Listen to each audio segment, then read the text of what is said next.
Hello guys. Aalis ako ngayon guys. Mag-ano na kami. Impanta. Kaya ipapakita ko na lang sa inyo guys yung ano. Yung aanuhan namin. Kaya syempre kailangan pretty. Char. Ayan guys. Ito guys outfit ko. Kalimutan maganda. Outfit check. Ayan guys.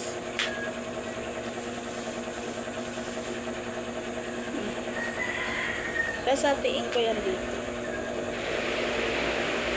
Baba ako. Nadakot yung baba.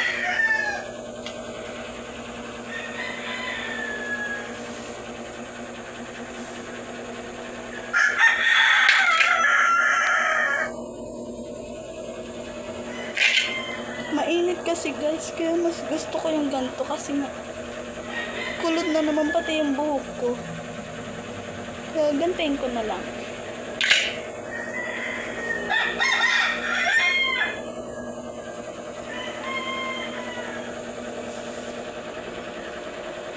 Nakaganyan siya. Para hindi mainit. Mainit kasi siya guys. Lalo na sa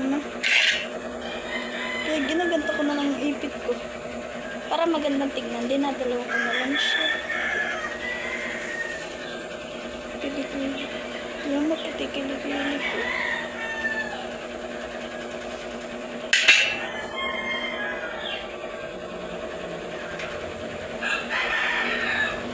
Tapos yung asawa ko lang matutulog dito mag-isa sa bahay.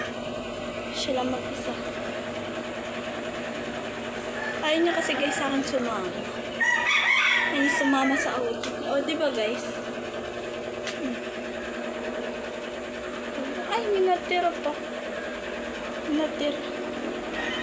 Sasama ko na lang dito.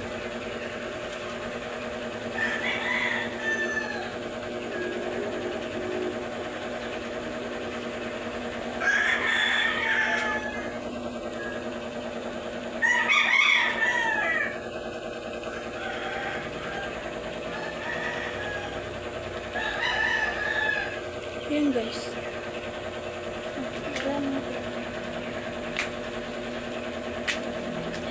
Batagdan.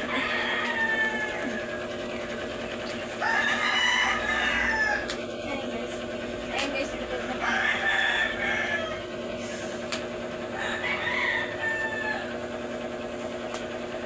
Chubby ching-ching. Bagay ba guys? Kahit chubby ka. Hindi ko talaga tumatawid yung strap ng bra ko. Pero okay lang. Goods naman. Ganda na siya. Diba?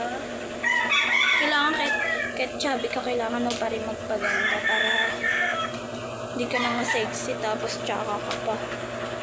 Diba? Kailangan mo rin magpaganda minsan. Hindi naman araw-araw. Pero guys, hindi talaga ako mahilig mag-makeup. Ano lang, foundation tapos lip tint. Yun lang. Diba guys? May sinampay pa rin ako, hindi ko pa rin ganda guys.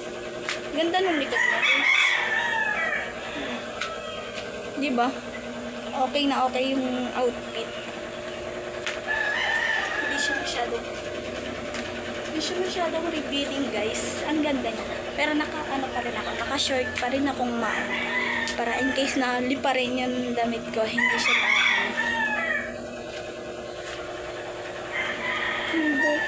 panot dito. Dito makapal.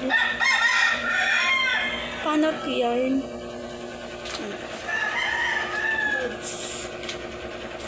Sige na guys. Bye. Mamaya na lang ulit papakita ko sa inyo yung view.